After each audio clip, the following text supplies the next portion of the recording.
Parliament ఎన్నికలు ముగియటంతో ఖమ్మం నియోజకవర్గంలో ఫలితాలపై ఆసక్తి నెలకొంది. విజయం ఎవరిని వరిస్తుందని పార్టీల నేతలతో పాటు జనం ఉత్కంఠగా ఎదురుచూస్తున్నారు.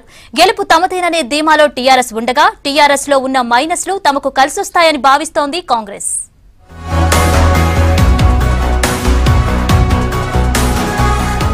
రాష్ట్ర రాజకీయాల్లో ఖమ్మం స్థానం భిన్నంగా ఉంటుంది.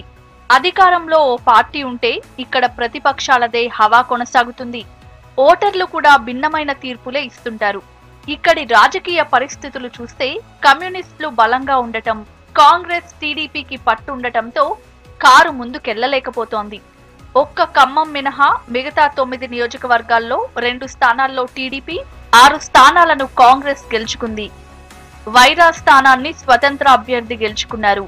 కానీ అశ్వారావుపేట, మదిర ఎమ్మెల్యేలు తప్ప మిగిలిన ఎమ్మెల్యేలు కారెక్కారు. దాంతో టీఆర్ఎస్ బలం పెరిగింది.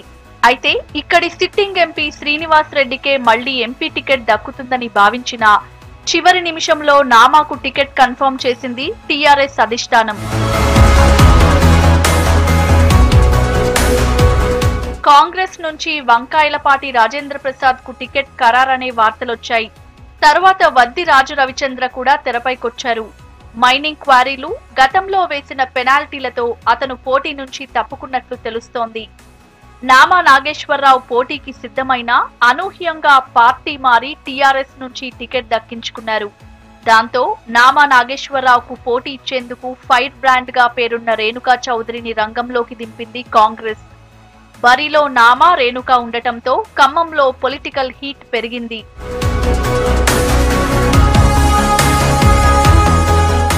ప్రస్తుతం ఖమ్మం లోక్సభ పరిధిలో రాజకీయ పరిస్థితులు కాంగ్రెస్ కు అనుకూలంగా మారే అవకాశాలున్నాయి. గతంలో తాను విమర్శించిన టీఆర్ఎస్ తరపునే నామా పోటీ చేయడంతో కొంత వ్యతిరేకత కనబడింది. మరోవైపు కాంగ్రెస్ కండువాతో గెలిచి కారెక్కిన లీడర్లపై కార్యకర్తలంతా అసంతృప్తిగా ఉన్నారు. ఈ 2 అంశాలు రేణుకకు కలిసొస్తాయని భావిస్తోంది కాంగ్రెస్. టీఆర్ఎస్ లో చేరిన పాలేరు ఎమ్మెల్యే కందాల ఉపేందర్ రెడ్డిపై స్థానికంగా వ్యతిరేకత ఉండటంతో కందాల పేరును ఎక్కడా వాడలేదు టీఆర్ఎస్. ప్రచారంలో తుమ్మల ఓటర్లను ఉద్దేశించి చేసిన వ్యాఖ్యలు టీఆర్ఎస్ కు తలనొప్పులు తెచ్చిపెట్టాయి.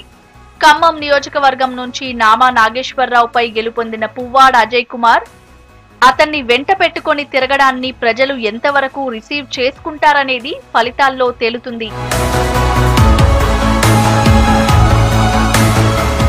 సత్తుపల్లి ఎమ్మెల్యే సండ్ర వెంకటవీరయ్య టీఆర్ఎస్ లో చేరానని ప్రకటించుకోవడంతో అక్కడ గులాబీ పార్టీ ఓటు బ్యాంక్ పెరిగే అవకాశాలున్నాయి. అశ్వారావుపేటలో టీడీపీ ఎమ్మెల్యే మెచ్చా నాగేశ్వరరావుకు తన నియోజకవర్గంలో అనుకూలతుంది. టీడీపీ కాంగ్రెస్ కు మద్దతు తెలపడంతో అశ్వారావుపేట తమకే ప్లస్ అవుతుందని కాంగ్రెస్ నేతలు లెక్కలేసుకుంటున్నారు.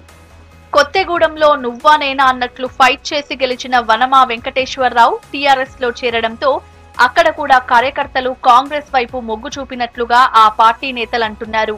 పాల్వంచ ఏరియాలోని ఉద్యోగస్తులు మోడీపై వ్యతిరేకతతో కాంగ్రెస్ వైపు మొగ్గు చూపారనే ప్రచారం జరుగుతోంది. వైరాలో మాజీ ఎంపీ శ్రీనివాస్ రెడ్డికి టికెట్ రాకపోవడంతో ఆయన వర్గం టీఆర్ఎస్ కు సహకరించలేదు. మదిరలో రేణుకాతో విభేదాలున్నా బట్టి పార్టీ కోసం పనిచేయడం రేణుకకు కలిసొచ్చే అంశం. జిల్లాలోని ఎస్సీ, ఎస్టీ, మైనార్టీల ఓట్లు తమకే పోలయ్యాయని 2 పార్టీలు ధీమాగా ఉన్నాయి. దీంతో గెలుపు తమదంటే తమదని నామా, రేణుక నమ్మకంగా ఉన్నారు.